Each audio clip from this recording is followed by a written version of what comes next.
axborot tizimida saqlash uchun hujjatlar 300 dpi aniqligida va 65536 xil rangni o'z ichiga olgan rangli tizim bilan skanerdan o'tkaziladi. Dasturni arxivlash amalga oshirilmagan. Skanerlangan hujjatning o'rtacha hajmi 9 megabayt. Tejamkorlik maqsadida 200 dpi aniqligida va 256 xil rangdan iborat rang tizimiga o'tishga qaror qilindi. O'zgartirilgan sovg'alar bilan skanerlangan hujjatning o'rtacha hajmi necha megabaytga teng? Ya'ni ushbu masalani bajarishda quyidagi formadan foydalanamiz. Ya'ni e, P teng M N I birligi bit. Bu yerda P tasvir hajmi, M bilan N tasvirning vertikal va gorizontal nuqtalari piksellar soni, I rang chuqurligi. Shu formadan foydalanib bajaramiz. Birinchi skanerlangan hujjat hajmi 9 megabayt ekan. Keyin tejamkorlik maqsadida deyapti, bu o'zgartirilgan. Biz birinchi o'sha 9 megabayt hajm bo'yicha parametrlarni aniqlab olamiz. Ya'ni nimalar ma'lum? Bizda mana bu yerda 300 dpi degani bu bir pikselda 300 ta nuqta bor degan. Ya'ni M hozir noma'lum, masalan 10 bo'lsa 10 kara 300 bo'ladi. Yoki N ham xuddi shunday. Masalan 15 bo'lsa 15 kara 300 bo'ladi. Bu degani bir pikselda 300 ta nuqta bor degan. Endi P 9 megabaytga teng. Yozamiz. 9 megabayt teng 300 ko'paytirilgan M ko'paytirilgan yana 300 ko'paytirilgan N ko'paytirilgan 2 ning darajasi 16 turibdi. Demak, bu yerda 16 bit keladi. Bit. Endi keyin tejamkorlik maqsadida o'zgartirilgan fayl hajmini megabaytda topish kerak. O'zgartirilgan fayl hajmini topish kerak. Endi buni bitga o'tish shart emas, chunki o'zi megabaytga so'ralyapti. O'zi aslida buni o'tib bajaramiz, lekin oxirida baribir yana megabaytga o'tishga to'g'ri keladi. Shuning uchun shunday qoldirsak bo'ladi. Ya'ni shunday soddalashtirsak bo'ladi. Ya'ni biz mana x bilmaymiz, hajm 200 dpi deyapti bu yerda mana. Ya'ni 200 ko'paytirilgan m 200 ko'paytirilgan n ko'paytirilgan 256 bu 2 ning 8-inchisi deganman. Ya'ni 256 mana shunday ko'rinishda tasvirlasa bo'ladi. Ya'ni 8 keladi mana bu yerga. 8. Endi mana shu ikkita tenglamani bir-biriga chap tomonni chap tomoniga, o'ng tomonni o'ng tomoniga bo'lib yuboramiz va bizda x ni topishimiz kerak. Ya'ni bu yerda 9 taqsim x 300 m n yana 300 ko'paytirilgan 16 taqsim 200 m n 200 ko'paytirilgan 8. Mlar qisqarib ketadi.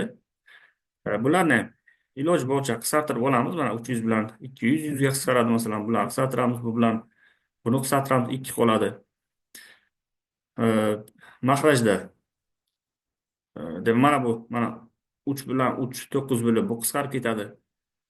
Bu 2 bilan mana bu 2 qoladi. Faqat bitta 200 mana bu ikkisi qoldi. Ya'ni bundan kelib chiqadiki x teng 2 megabaytligi kelib chiqadi. Ya'ni o'zgartirilgan fayl hajmi 2 megabaytga teng bo'ladi. Javob mana shu. Navbatdagi savolimiz: kompyuter tizimida ro'yxatdan o'tishda har bir foydalanuvchiga 9 ta belgidan iborat parol beriladi. Axborot xavfsizligini ta'minlash maqsadida har bir parol kamida bitta o'nlik sanoq sistemasidagi raqamdan, katta va kichik lotin harflaridan, bular 26 dan tashkil etadi va 6 ta belgidan iborat kamida bitta 6 ta belgidan iborat to'plamdan kamida bitta belgidan iborat, mana bu 6 ta belgi berilgan bu yerda. Mana shulardan tashkil topadi parol. Ma'lumotlar bazasida har bir foydalanuvchi haqidagi ma'lumotlarni saqlash uchun bir xil va minimal mumkin bo'lgan butun son baytlarda ajratiladi. Ya'ni butun bayt soni bilan yozilar ekan. Bunday holda barcha belgilar bir xil va minimal sonli bitlar bilan kodlanadi. Parolning o'ziga qo'shimcha ravishda tizimda har bir foydalanuvchi uchun qo'shimcha ma'lumotlar saqlanadi. Ular uchun baytlarning butun soni ajratiladi. Bu raqam barcha foydalanuvchilar uchun bir xil. 20 ta foydalanuvchi haqidagi ma'lumotlarni saqlash uchun 500 bayt kerak bo'ladi. Bitta foydalanuvchi haqidagi qo'shimcha ma'lumotlarni saqlash uchun qancha bayt kerakligini topishimiz kerak. Ya'ni Bitta foydalanuvchi uchun qancha qo'shimcha ma'lumot ajratilgan, shuni topamiz. Javobni faqat butun son bilan yozing deyapti. Birinchi, bitta parol uchun qancha bayt ajratilyapti, shuni topamiz. Ya'ni bizda o'nlik sanoq sistemasida 10 ta raqam bor. Bu yerda lot alif bo'lsa 20 alif bo'lsa 26 ta harf bo'lsa, katta va kichiklar deyapti. Ya'ni kattalari ham 26 ta va kichiklari ham 26 ta. Plus mana bu 6 ta belgi. Bu yerda aytyapti 6 ta belgi to'plamdan ham olinadi. Shularni qo'shamiz. 62, 68 ta, jami 68 ta belgi bor. Endi RAL xartli formasi orqali, tengsizlik orqali mana shu 68 ta belgini kodlashimiz uchun kamida bizga necha bit kerak, zarur shuni aniqlab olamiz. Mana shu i'ni o'rniga shunday sonni keltirib qo'yishimiz kerakki, tengsizlik o'rinli bo'lishi kerak. 6 qo'ysak to'g'ri bo'ladi. 6 qo'ysak 7 qo'yamiz. 7 qo'ysak to'g'ri bo'ladi. 128 bu 64. Ana bu degani nima degani? Bu degani bitta belgi uchun 7 bit ketadi degani. Endi jami parolning uzunligi bizda 9 ta belgi. Bu degani 9 kara 7 degani teng 63 bit ketadi. Bitta parol uchun 63 bit ketadi. Endi bizga aytayaptiki bu butun bayt soni bilan yoziladi deyapti. Butun baytlarda yoziladi. Ya'ni butun bayt soni bilan yoziladigan bo'lsa, buni 63 ni 8 ga bo'lib 8 ga bo'lamiz va bu demak doim yuqoriga qarab yaxlitib olamiz, 8 bayt deb olamiz. Masalan bu 7 butun 1 chiqqanda ham 8 deb olishga to'g'ri keladi. Chunki o'sha 0 butun 1lar yig'ilib qaysidir harfni sig'may qolishiga olib keladi. Shuning uchun doim yuqoriga qarab olamiz bunday vaziyatda. Bu degani bitta parol uchun 8 bayt ketadi. Endi umuman o'zi bitta foydalanuvchi uchun qancha bayt ketadi, shuni aniqlaymiz. Bu yerda oxirida aytyapman, 500 ta bayt ketadi 20 ta foydalanuvchi uchun.